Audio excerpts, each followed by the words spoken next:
we all came from a different professions, and then we end up in real estate at one point, right? So, but at work, we are doing all this filtering, this criteria of funneling information.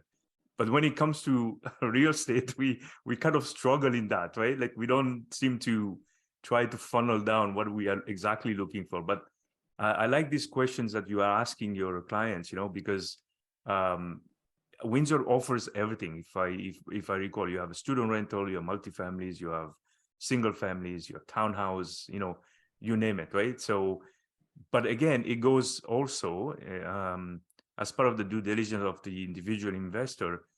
What are they able to digest as well? Multifamily may not be a cup of tea for everybody, right? So, any thought on that, Clark? Yeah, no, I think that's 100% right.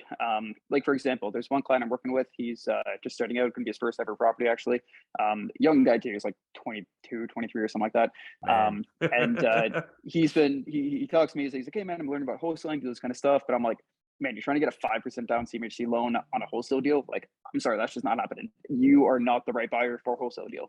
If you have, the funds in your bank account, you understand how assignments work, you understand how the assignment fees work, you understand you're probably going to go privately. Like, it's very rare to get a conventional mortgage on a wholesale deal, let alone a freaking CMHC loan. Yep. So that type of property is just never going to work for him. Even though he knows what it is and he wants to get into it, I'm like, hey, call me back in a year, 2 years, once we get a little more experience, once we kind of figure out, how this process works. But yeah, I think there's, certain asset classes for certain people, and not to say they can't get into it eventually, but they're just different stages of their investing career to take certain stuff on.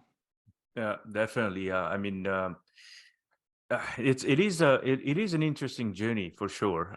And how you guys, you're helping your clients to even clarify what they want, right? Sometimes these discussions, the holistic approach that you guys are taking, is also helping me as an investor. If I was going to start, those are the things I want to hear from my team. Is like, you're asking me the tough questions, right? Can you deal Yep. with this kind of property? And it makes me think, because sometimes we just go, oh yeah, I'm pumped, man, I'm gonna get those 10 10 multis, this is what we are in that era, right? So we hear all this pumping going on, but hold on, when we speak to the team, you asking those questions, to your clients, which is amazing.